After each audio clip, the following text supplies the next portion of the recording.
Isra secara bahasa artinya jalan di waktu malam. Berarti orang yang lagi jalan malam itu orang lagi Isra.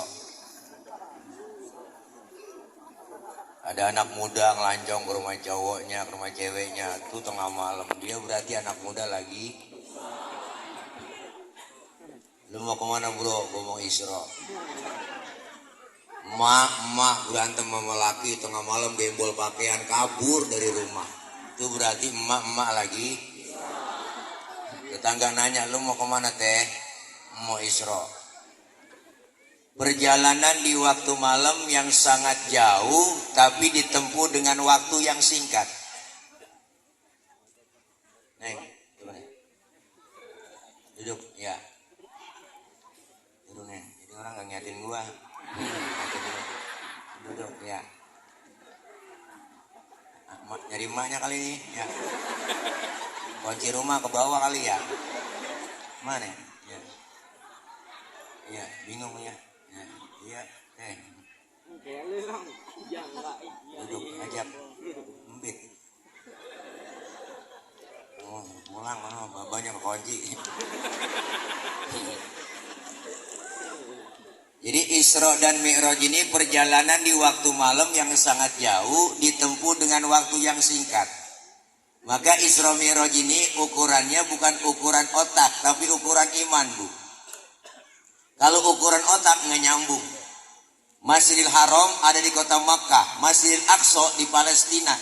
Ini kalau jalan normal naik onta 3 bulan baru nyampe. Itu pun ontanya udah onta VVIP. Maka Isra Mi'raj ini maunya Allah, bukan maunya Nabi. Kalau maunya Nabi nggak bakal sanggup sepertiga malam Masjidil Haram Aqsa naik ke langit pertama, tembus ke langit ke-7 Sidratil Muntaha, berjumpa Rasulullah dengan Allah, balik lagi dapat perintah sholat, sebelum subuh udah nongkrong lagi di Masjidil Haram. Ukuran otak nggak nyambung. Tapi ukurannya iman. Kalau ukuran otak beda, Bang. Nih kita main otak-otak nih. Nih kita main otak-otakan ya. Gak ada bocah nih banyak nih, ini bocah di tuh pojokan. Banyak kan nih bocah? Tuh lagi tuh depan tuh. Ini bocah pasti ada emak ada bapaknya nih. Ada kan? Ada emak bapak sebab anak akibat. Ada emak ada bapak jadilah anak. Itu kalau kata otak. Tapi kalau kata iman nggak begitu, Ibu. Mana buktinya? Nabi Adam bapaknya nggak ada, emaknya nggak ada, Allah mau jadi Nabi Adam, benar? Nabi Isa bapaknya nggak ada, emaknya ada, Allah mau jadi Nabi Isa. Kenapa Siti Maryam bisa hamil padahal nggak punya suami? Itu mukjizat Allah yang mau. Siti Maryam wanita suci, nggak punya suami, hamil. Kenapa? Mukjizat Allah yang mau. Sekarang juga banyak perempuan yang kagak mau ngalah ke Siti Maryam. Bukan di sini, bukan di Galuga, bukan. Sono di luar negeri. Luarnya lagi dah. Jadi kalau ukuran otak nggak nyambung, ukurannya iman. Maka Rasulullah SAW, Bang, pulang Isra Mi'raj sebelum subuh nongkrong di Masjidil Haram. Bengong Rasulullah. Apa yang dipikirkan? Kalau saya ceritain kepada jamaah, kepada sahabat, ini takutnya nggak percaya. Bingung mau nyampein. Datang rombongannya nih, Abu Lahab, Abu Jahal, sama abu-abu yang lain. Datang nyamperin Rasulullah. Muhammad, dari mana kau? Saya habis dapat perintah sholat Isra Mi'raj dari Masjidil Haram ke Masjidil Aqsa, naik ke langit pertama ke-7 ketemu Allah, dapat perintah sholat. Sekarang udah nongkrong lagi di sini. Iya. Apa kata rombongan Abu Jahal, Abu Lahab? Wah, Muhammad udah stres. Muhammad PA loh. Yang bener aja. Sekarang berdiri. Rasulullah disuruh berdiri. Berdiri Rasulullah, angkat kakimu sebelah, diangkat sebelah. Bisa berdiri? Bisa dong. Sekarang angkat lagi yang satu, udah jatuh saya. Nah, begitu aja ente jatuh, bagaimana ke langit ketujuh? Gak bakal mungkin bisa, bohong, impossible. Berangkat rombongan Abu Jahal, Abu Lahab, bang, kemana? Datang ke Abu Bakar, madu, Abu Bakar, temen lo Muhammad udah PA. Masa katanya beli Isra Mi'raj, ketemu Allah dapat perintah sholat. Siapa yang bilang? No, Muhammad. Apa kata Sayyidina Abu Bakar, ibu? Apa kata beliau? Hei, dengar ini semua, kata Abu Bakar. Kalau memang Rasulullah yang ngomong begitu, lebih dari itu, saya Abu Bakar percaya 1000%. Lu ngomong lagi, wah bacok batang leher lu.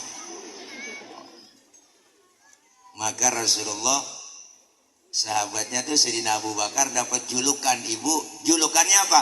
As-Siddiq, yang membenarkan Rasulullah Isra dan Mi'raj.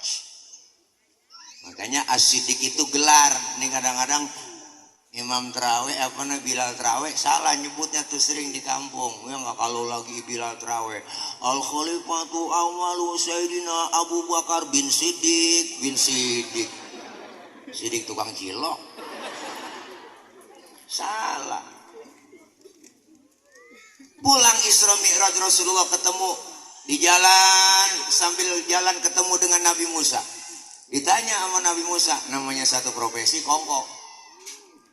Ditanya deh nih, ceritanya nih, ditanya nih po, ditanya nih, Nabi ditanya, dari mana Nabi Muhammad?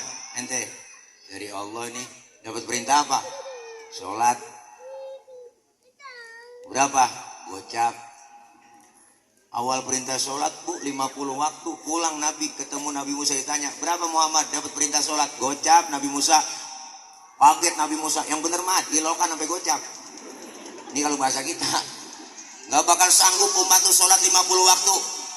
Umat tuh lain sama umat gua mah keker-keker, tinggi-tinggi, gemuk-gemuk, sehat, minumnya madu sama susu. Lah umat tuh gue liatin kurus-kurus, kecil-kecil, makannya genjer doang sama kangkung. Gak bakal sanggup sholat 50 waktu. Balik kemana sih Nabi Musa? Balik sama Allah, minta diskon. Balik ke Rasulullah, minta dikurangin 5. Pulang jalan ketemu lagi. Udah berapa Muhammad? 45. Nabi Musa kebanyakan, balik.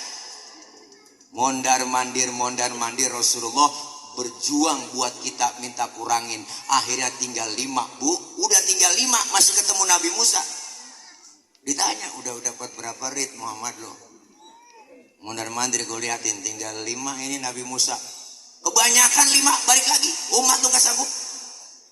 Apa kata Rasulullah? Nabi Musa, kalau gue balik lagi muka gue muka tembok. Malu lah, dari gocap sampai tinggal gotun. Dari 50 sampai tinggal 5. Biarin 5 gue rawatin, gue bawa pulang. Jangankan yang 50 bu, yang gocap 5 aja nih, 5 nih ya Allah. Kadang-kadang zohor kena, asar terlepas. Hai, asar ketangkep, maghrib lewat. Maghrib kena, isya lolos. Apalagi subuh 12. Setengah 6 laki baru dibangunin. Bangun bang, daripada ke Masjid Al-Barokah udah ketinggalan jamaah, di rumah aja bang kita sholat. Abang jadi imam, saya belakang jadi makmum. Lakinya dibangunin, matanya masih merem, tangannya udah ngerepek-ngerepek. Nyari tiang buat pegangan. Kalau langsung bangun takut jatuh. Lakinya wudhu, ayahnya cepetan sholat. Subuh vakum, lempengin barisannya. Bininya ngomong, enak-enak menjong bang. Jangan nyaut bu, udah setengah 6. Akhirnya takbir Allahu Akbar, baca Fatihah bismillahirrahmanirrahim, alhamdulillahirabbil alamin, arrahmanirrahim, maliki yaumiddin, iyyaka na'budu wa iyyaka nasta'in, ihdinas siratal mustaqim, siratal ladzina an'amta 'alaihim ghairil maghdubi 'alaihim waladdallin. Bininya nyamber, amin. Lalu setengah 6, Fatihahnya cepet, aminnya cepet. Terus baca Fatihah, suaminya baca surah bismillahirrahmanirrahim, Yasin. Bininya ngomong dalam hati, buset, udah siang Yasin. Lakinya ingat waktu ngaji sama guru, kalau kata gurunya di dalam sholat habis baca Fatihah baca surahnya 1 ayat doang, sah. Praktekin, dipraktekin sama lakinya, Yasin, Allahu Akbar. Bininya ngomong, gue kira dibaca semua. Bayang yang ngobrol aja. Nih pelajaran buat kita ibu, Masya Allah luar biasa. Apa itu sholat? As-sholatu lughatan ad-du'a. Sholat menurut bahasa artinya doa. Berarti orang yang rajin sholat, rajin doa. Orang yang rajin doa, rajin minta. Mintanya bagaimana Pak Ustadz? Ada caranya. Fikih ngajarin. Wa syar'an hiya aqwalun wa af'alun wa muftatahatun bitakbir wa muhtatamatun bitaslim. Salat menurut syara, ucapan dan gerakan dimulai dengan takbir, diakhiri dengan salam. Berarti salat doa, doa minta, mintanya kudu pakai ucapan dan gerakan, mintanya kudu ngomong. Kalau minta enggak ngomong ribet. Minta enggak ngomong ribet, Bu. Anak kita minta depan bapaknya nggak ngomong lagi, nyolek. Pak, bapak, bingung itu bapaknya motor apa sepeda. Minta nggak ngomong. Ibu minta beli cincin sama suami, nggak ngomong, nyolek aja depan laki. Bang, bang, lakinya ngeliat bininya begitu meremeli. Lakinya nyeletuk, ntar malam apa neng? Nah, beda. Lu kagak paham bocah, diem. Makanya kudu minta, makanya diajarin tuh dalam fikih. Yang namanya sholat rukun syaratnya jelas. Fikih ngajarin tata caranya yang bagus. Bagaimana sedekap yang bagus, fikih ngajarin dalam sholat. Wawad'ul yamin ala shimal, meletakkan telapak tangan kanan di punggung tangan kiri. Sedekap naroknya jangan di atas dada, jangan di bawah pusar. Naroknya di bawah dada, di atas pusar, pas tengah-tengah. Bapak-bapak sholat berdiri, lebar kakinya sejengkal, nggak boleh lebih. Perempuan kalau sholat kakinya harus rapet. Kenapa laki-laki sholat nggak boleh rapet kakinya? Gencet. Kesian lato-latonya. Hai, dadah. Wah, ada sesuatu yang ganjel lah. Engkau kan kagak ngerasain gil. Tuh ada aturannya. Perempuan sholat berdiri, nggak boleh kakinya rapat, nggak boleh kakinya bekangkang lebar, adem seriwing. Ada aturannya. Kadang aneh orang sholat kagak ngerti ilmunya, ikut-ikutan doang. Ngaji nggak pernah ngaji. Dasarnya nggak tahu, ikut-ikutan. Melihat masuk masjid, masuk musola, macam-macam orang model sholat. Ada yang takbir ngeluarin tenaga dalam. Aduh selian tuh. Allahu Akbar. Ada yang begitu. Gurunya siapa? Allahu Akbar. Ada yang takbir keder. Ada takbir keder. Allah. Putar sono aja, putar kemari. Sedekap ditaruh di atas dada tinggi kayak orang ampek. Sholat kakinya bekangkang lebar, kambing bisa lolos dari belakang. Kita sholat di samping dia, kelingking kita mesti diinjak aja begini. Kata dia supaya nempel, rapat, biar setan gak masuk bang. Kata dia gitu, lah pintar setan meluh. Dari kelingking gak masuk, dari selangkangan lolos tuh setan. Nah, ada aturannya lah. Sembarangan. Sholat berjamaah itu yang disuruh rapat bukan kaki, ini biar paham. Yang disuruh rapat itu pundak kita.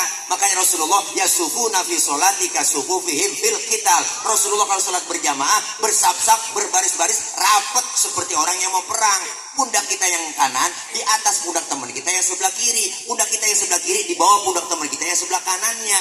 Begitu mestinya. Ayo urung ngaji.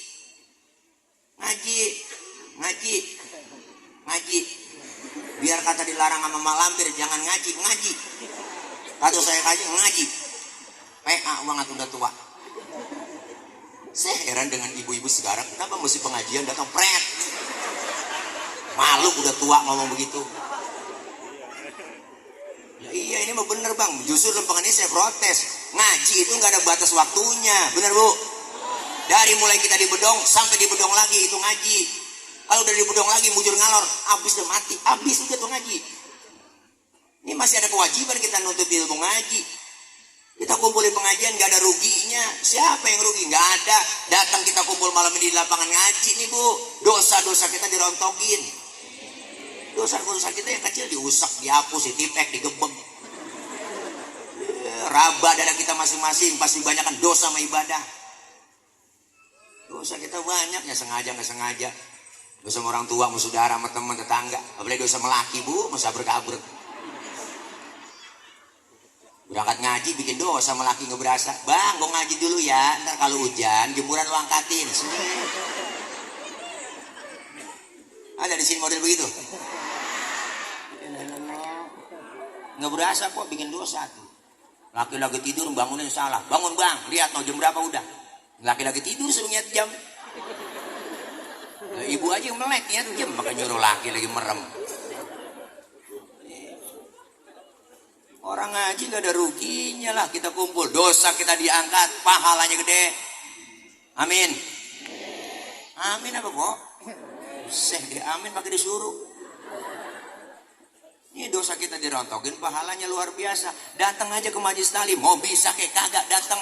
Ikutin guru. Guru bawa kitab, ikut bawa kitab. Ustaz saya nggak bisa baca kitab, bawa aja. Guru kebet, kita kebet. Guru tutup lah tutup. Teman nyolek halaman berapa cing? Boleh kebet doang. Datang aja. Dicatat pahalanya sama seperti sholat sunnah 1000 rakaat. Pernah kita sembahyang 1000 rakaat? Buru-buru 1000. Bayang terawih aja niat jadwal 5.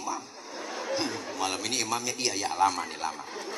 Lama udah terawih kalau imamnya dia nih lama. Bagaimana yang 1000? Pokoknya kalau imam terawih yang cepat favorit itu, wah gue demen nih dia nih. Kalau imam resep nih nggak pakai usoli lagi udah. Wah boleh, ini di belakang gue nyungsep juga ini. Kita ngaji biar tahu ilmunya, bener bang? Kudu ngaji mah, nggak ada ruginya. Luangkan waktu, jangan nyari waktu luang. Kita nyari waktu luang ribet, emang orang sibuk semua. Dari muda kerja repot. Udah punya anak ngurusin anak repot lagi. Udah tua punya cucu ngurusin cucu repot lagi. Lah kapan mau ngajinya? Bener bu? Ya, iya kita ngaji biar tahu ilmu, ibadah jadi bener. Kalau ilmu ada, ibadah bener. Dengan ilmu hidup jadi mudah. Orang ada ilmunya gampang. Nih buktinya malam ini. Saya ngomong begini di panggung, yang di ujung sono kedengeran. Kenapa kedengeran? Karena ngomongnya pakai ilmu. Ilmu apa? Ilmu teknologi, sound system. Ini kalau kagak ada speaker lecet gorokan ibu. Ini kan ilmu. Ngomong pelan yang jauh kedengeran. Ngecek sound dulu saya. Tes, cek sound. Bapak ibu yang di pojok sono kedengeran enggak? Enggak. Ya berarti kedengeran. Orang dia nyaut. Saya pernah ngecek sound begitu kok. Lapangan juga sama, tablik. Bapak ibu yang di pojok sana kedengeran enggak? Enggak. Ya berarti kedengeran. Ilmu bikin mudah. Yang hari ini terjadi di luar negeri bisa kita tahu lewat mana? Ilmu teknologi. Ada pesawat, televisi, ada handphone. Benar? Termasuk ibadah kalau ada ilmunya gampang. Mana buktinya? Tahun 50-60 saya punya engkong tuh cerita. Apa kata beliau? Dulu gue pergi haji itu 6 bulan ke Mekah. Pergi haji 6 bulan ke Mekah. Naik kapal laut doang 6 bulan bu pergi haji 6 bulan. Orang udah pada lupa dia baru pulang. Kelamaan. Tapi ada ilmu teknologi pesawat terbang Jakarta Jeddah 9 jam sampai. Ilmu bikin mudah. Orang biar ilmunya banyak salah naruh diomelin bang. Ilmu banyak nih salah naruh aja diomelin. Mana buktinya? Tadi ada qori di sini kan? Qori suaranya enak, qiraatnya bagus. Boleh qori baca begitu. Kenapa? Ilmunya ada. Ilmu qiraat pakai lagu Bayati, Nahawan, Sika, Jiharka, Soba, macem-macem. Zayyinul Quran bi aswatikum, hiasi Quran dengan suaramu yang bagus. Boleh qori baca begitu karena punya ilmunya. Tapi ada tapinya, ketika jadi imam sholat itu qori nggak boleh bacanya kayak tadi. Tentang qori internasional jadi imam sholat takbir Allahu Akbar baca Fatihah Bismillahirrahmanirrahim. Doa makmum teriak lamaan mam. Lah kalau dan makmum biar ilmu banyak qori internasional banget. Kalau lagi jadi imam tetap bacanya murotal. Bismillahirrahmanirrahim. Alhamdulillahi Rabbil Alamin Ar-Rahmanir Rahim Maliki Yaumiddin. Begitu musinya. Salah naruh ilmu diomelin, apalagi yang gak ada ilmunya. Makanya ngaji. Jangan udah tua alasan banyak. Nek ngaji nek, malu memantu. Ntar apa? Gue lagi men. Nenek men najong bener. Diajak ngaji sama mantu. Wah ngaji wah. Sama cucu diajak ngaji. Nyok ngaji ntar lu masih ngeplek. Nenek ngeplek. Nih ngaji gak ada ruginya. Biar dapat ilmu. Ya bu. Ya bu. Hukum Islam tuh gampang. Tapi jangan digampang-gampangin. Benar. Nih kita ngaji dah kok. Empok kan yang doyan ngaji nih. Mama rajin bang di mana-mana pengajian. Wah, mama kalau ngaji tuh Senin, Selasa, Rebo, Kamis, Jumat. Belum lagi pengajian bulanan, gabungan PKK, belum lagi BKMT. Ya kok. Wah, ngaji paling getol, tengah hari uang-uang udah nyampe. Speaker dihidupin, mic dicolok, dipanggilin teman-temannya. Assalamualaikum warahmatullahi wabarakatuh. Ibu-ibu jangan lupa hari ini pengajian. Rodia, Romalah, Saroh, ngaji sini lo kumpul. Panggilin teman-teman sambil nemenin temennya datang tuh nungguin dia selawatan emak-emak. Allahumma salli wa sallim wa barik alaihi. Emak-emak selawatan di majlis taklim. Adinul lana wal haqulana. Assalamualaikum. Salam. Lu nyampe sini duduk pojokan ya. Wal adlu lana wal kullu lana. Dinul lana. Assalamualaikum. Kok haji, kok gelar ambal, kok berguru di situ. Wal adlu lana wal kullu lana. Berhenti dia, ada teman masuk. Itu kan kalau di Mesir selawatan itu kok buat yel-yel tentara itu. Buat perang supaya semangat. Adinulana wal haqulana wal adlulana wal kullulana adinulana. Begitu. Jadi semangat. Pindah ke Indonesia versinya lain. Adinulana wal haqulana. Begitu. Orang pada kleker aja. Kalau orang sono mah orang Arab mah kok tugas bacanya. Lah kok baca talbiyah aja kalau bikin umroh, labbaik Allahumma labbaik, labbaik la syarika lak labbaik, innal hamda wan ni'mata laka wal mulk la syarika lak, labbaik Allah. Begitu. Lebih pindah ke Indonesia lain. Labbaik Allahumma labbaik, labbaik. Orang pada nangis. Ngaji, kalau kita ngaji tahu nih hukumnya. Hukum Islam gampang, tapi jangan digampang-gampangin. Bu, saya tanya, ibu, menurut ilmu fikih air kencing najis nggak bu? Jawab. Najis. Air sperma najis nggak? Air kencing, air sperma, air sperma tidak najis, air kencing najis. Pertanyaannya, kenapa keluar sperma kita diwajibkan mandi hadas besar? Padahal sperma tidak najis. Kenapa ketika kita selesai kencing tidak diwajibin mandi hadas besar? Padahal air kencing najis. Terima pakai iman. Akal main. Mana buktinya? Yang najis aja Pak Ustadz nggak perlu mandi hadas besar, apalagi yang nggak najis. Atau sebaliknya, yang nggak najis aja kita disuruh mandi hadas besar, apalagi yang najis. Iman terima, akal main, jawab pakai ilmu. Mana jawabannya? Andaikan saja ibu setiap kita habis kencing diwajibin mandi hadas besar. Sehari semalam 10 kali kencing. Berarti kan 10 kali mandi. Kira-kira ampek, pilek, meriang atau kok? Meriang 10 kali mandi, apalagi musim hujan, beser mandi, habis beser mandi, wah panas dingin romanya, pilek. Kenapa keluar sperma diwajibin mandi hadas besar? Karena keluar sperma nggak tiap hari, nggak tiap waktu, nggak tiap saat. Kalau nganten baru seminggu mau 10 kali, nggak masalah nganten baru. Emang nggak capek begitu. Saya tenaga harus kuat semua po. Pikiran harus konsen, kaki pada kiting, mata merembet po. Nggak capek loh.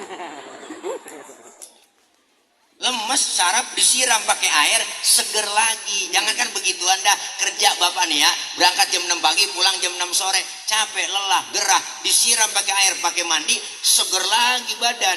Itulah hebatnya ilmu. Makanya hukum Islam gampang, jangan digampang-gampangin. Hukum Islam itu universal, mengatur dalam segi kehidupan apapun, hidup berumah tangga, bermasyarakat, berbangsa, bernegara, berpolitik diajarin dalam Islam.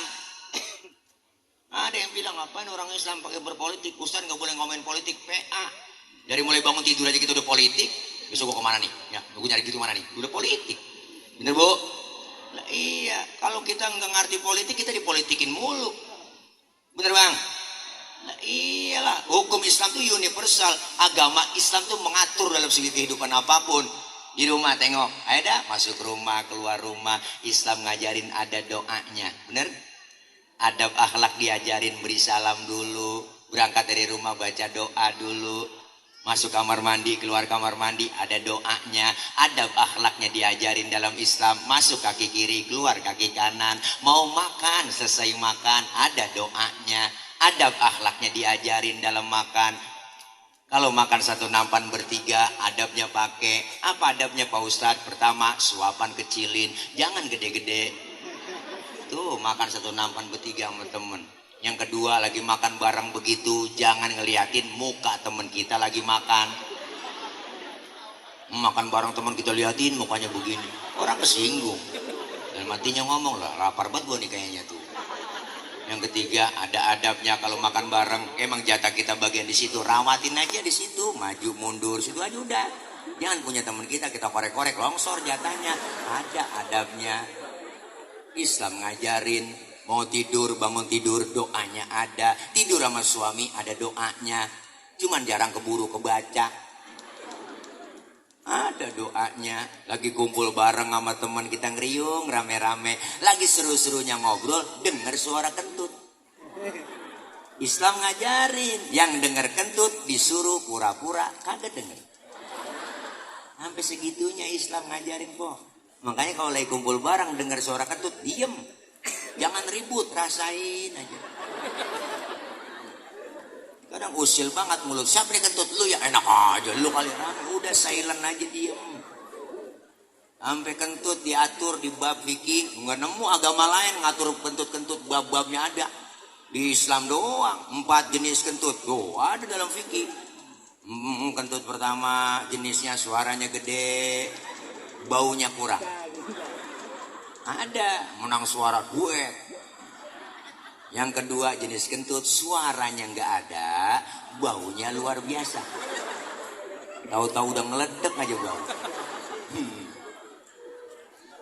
Yang ketiga jenis kentut keluarnya terpaksa. Udah kita tahan, keluar juga tiup. Nah, ada yang model begitu. Yang keempat yang parah, kentut ekstrim. Suaranya gede, baunya luar biasa. Oh bisa bau Pak Ustadz? Iya dong, karena habis kentut ada yang nyusul. Yang nyusulnya itu bang yang bikin bau. Maka dalam bahasa Mandarin disebut cepirit. Itu bahasa Mandarin. Ampasnya nyusul. Makanya ngaji biar tahu ilmunya. Alhamdulillah.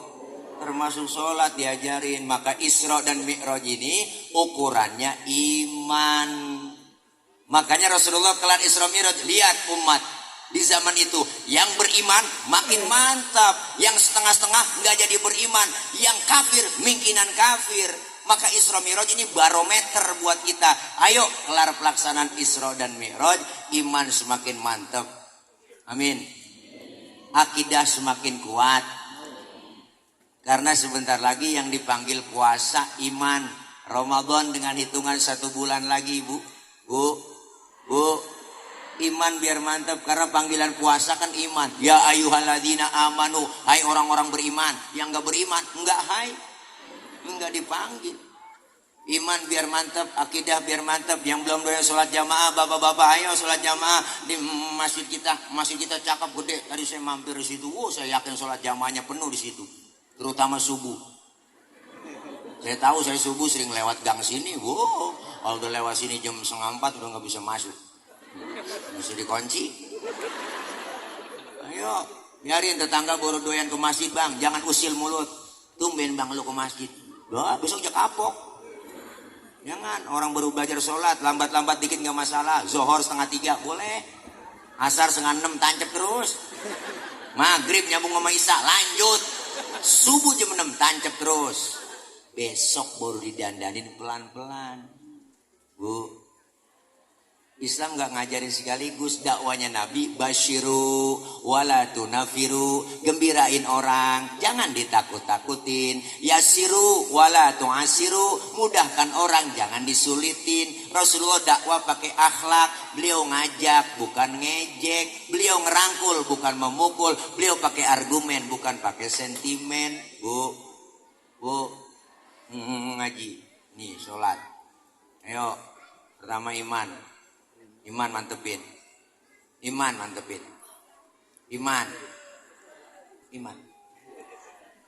Apa yang kita ambil dari pelajaran sholat? Pertama, yuk kita lihat ibu tentang Isra dan Mi'raj. Sholat mengajarkan kita hidup supaya disiplin. Disiplin apa? Disiplin waktu. Kalau belum waktunya jangan sholat. Pak Ustaz, saya mau sholat zuhur jam 10 pagi, boleh, PA. Zuhur 4 rakaat, 4 laksanain. Pak Ustaz, saya tambahin 2 aja, biar 6, biar tambah pahala, PA. Kenapa? Disiplin waktu. Waktu itu penting, kita semua hidup dibatasin waktu. Dan selalu tiap hari ada buat kita waktu. Banyak waktu yang kita sia-siakan sampai Allah bersumpah atas nama waktu. Wal asri, demi waktu, demi masa. Makanya waktu yang Allah berikan buat kita manfaatin. Bu. Nikmat panjang umur, kesempatan yang Allah berikan. Ayo buat takarub kepada Allah. Napas kita nih, Masya Allah, napas kita bu, asal keluar aja, nggak masuk lagi, habis. Maka manusia umurnya nggak banyak. Kita semua umurnya cuma 7. Kalau nggak Senin Selasa, kalau nggak Selasa Rebo, dibatasin waktu kita hidup. Maka jangan ngerasa muda. Ustaz, saya masih muda, ini jauh sama mati. Kagak ibu, mati mengaca. Kadang engkongnya seger, neneknya seger, cucunya berangkat duluan. Bener? Kadang yang masih muda berangkat. Nike Ardila, cakep, cantik, terkenal kok. Masya Allah, artis, mati. Sampai sekarang. Alda Risma, Sukma Ayu, Poppy Mercury masih pada perawan, mati. Mubazir tuh orang. Ya Allah, masih pada muda. Ricky Jo, penyiar bola 40 tahun kok mati. Haji Mas Said, kenal kan?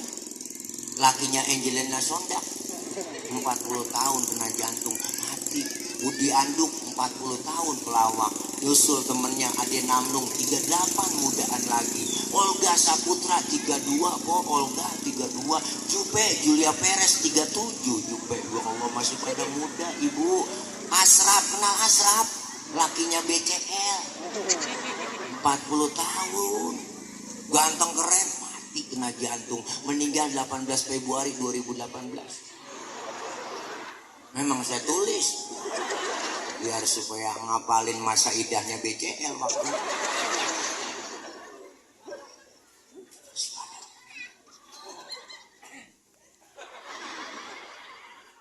Pelajaran buat kita, disiplin waktu. Disiplin kita ini acak-acakan sekarang bang, jujur aja. Kayak anak muda naik motor tengah malam, wow, lampu merah diterobos terus, di depan diberhentiin sama polisi. Berhenti. Siapa? STNK ada pak, ada. SIM mana SIM? Punya pak, ada, punya. Tahu lampu merah? Ya tahu pak. Kenapa jalan terus? Saya kagak tahu, ada bapak.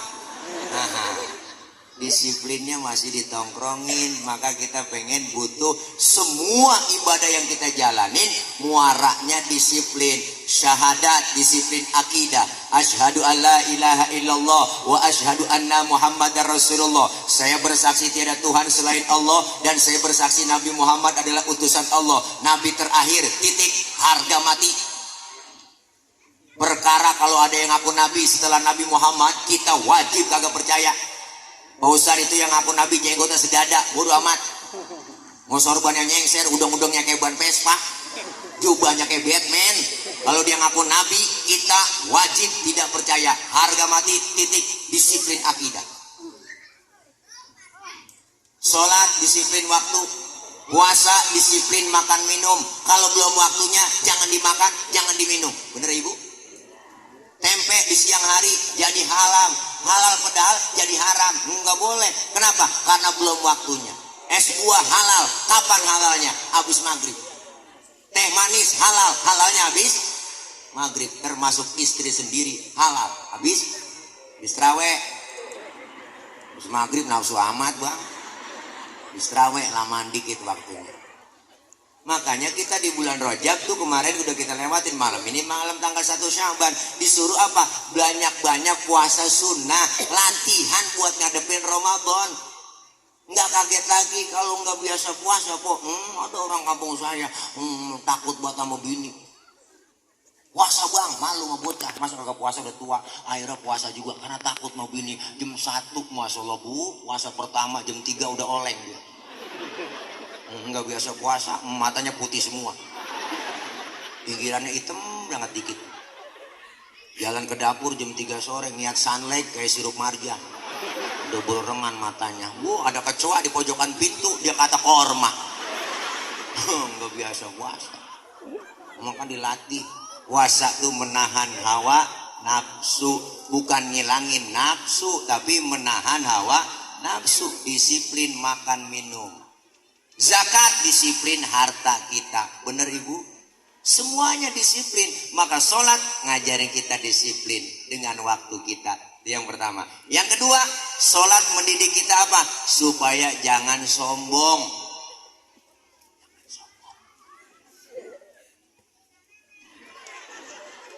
Bu, anggota tubuh kita bang, yang paling terhormat kepala. Ini kepala kalau bercanda sama temen dikeplak, marah kita. Lu jangan main pala dong. Bener? Makanya manusia, orang kalau nggak ada kepalanya bukan orang. Ini kepala anggota tubuh yang paling terhormat. Makanya gini di sini kita kalau bikin KTP di kelurahan yang dipoto kan kepala. Ada orang sini KTP-nya gambar dengkul? Gak ada. Kepala kita yang paling terhormat nih bang. Tapi ketika sujud dalam sholat, lihat ibu bapak, kepala kita sama rendahnya dengan kaki. Bahkan kepala kita lebih rendah dari pantat kita. Dalam sujud, lihat tinggian pantat daripada pala. Benar?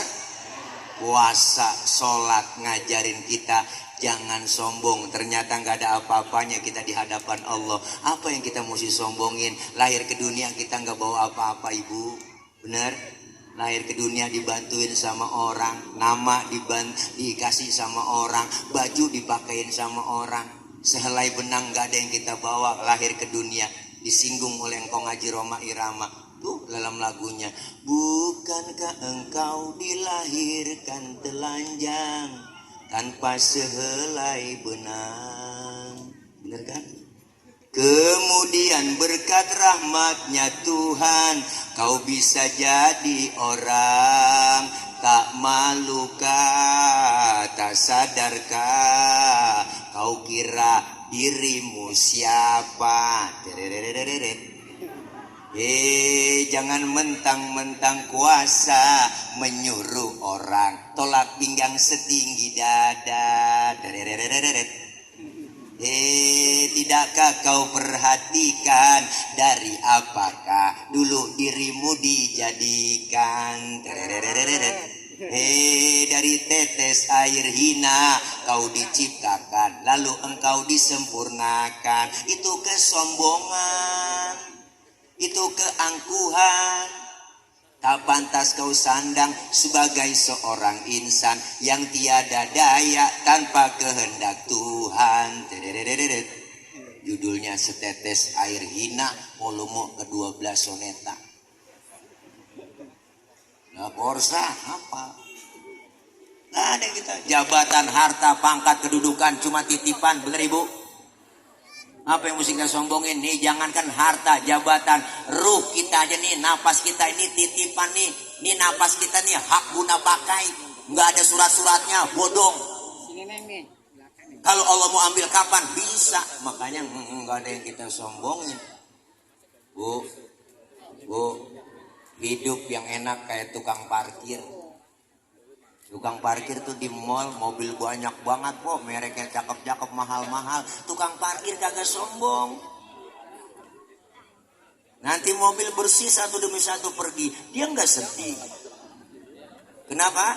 Karena tukang parkir cuma merasa dititipin, tidak merasa memiliki. Yuk, apa yang mesti kita sombongkan? Nggak ada. Wala tamshi fil ardi maroha. Jangan kau berjalan di muka bumi dalam keadaan sombong.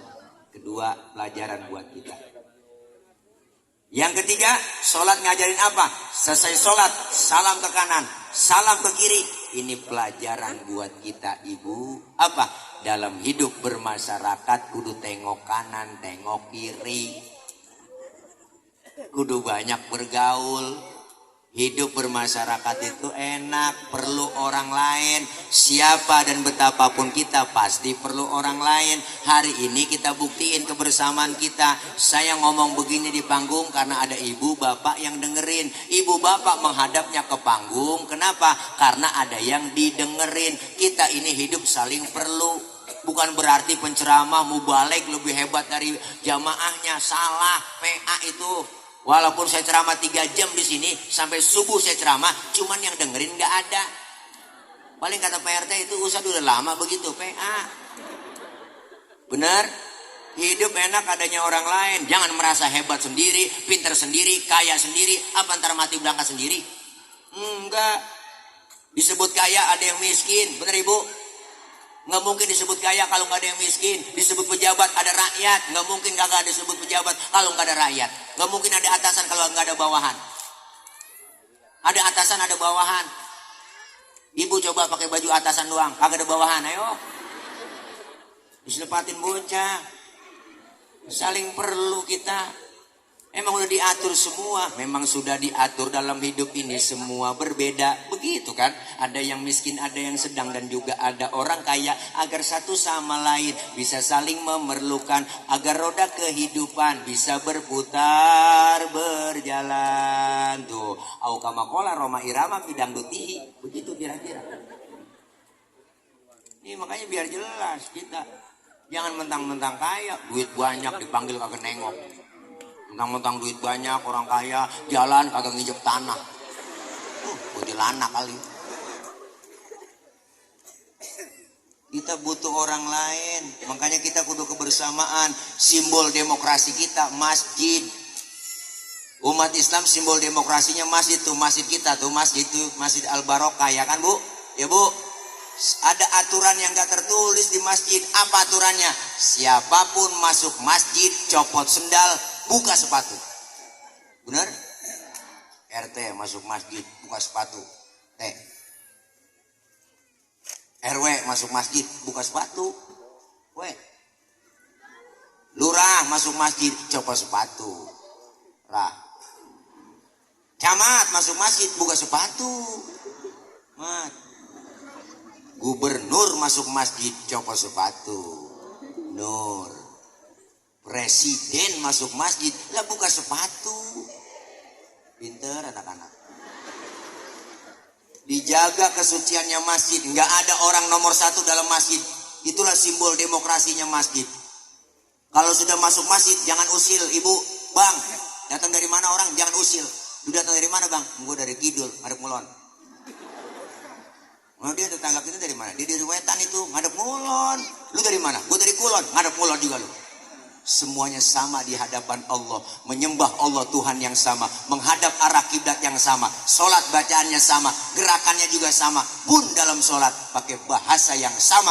Itu makna Bhinneka Tunggal Ika. Beda, tapi satu tujuan. Islam udah ngajarin Pancasila lebih dulu lewat masjid. Bener Bu? Kacau sholat kalau pakai bahasa masing-masing. Rame masjid, keder malaikat. Yang Sunda takbir Gusti Allah nu ageng. Malaikat ngomong naonan silaik euy. Teman kita dari Padang kencangan lagi Allah nan gadang. Malaikat nyaut ranca bana. Rame masjid kita.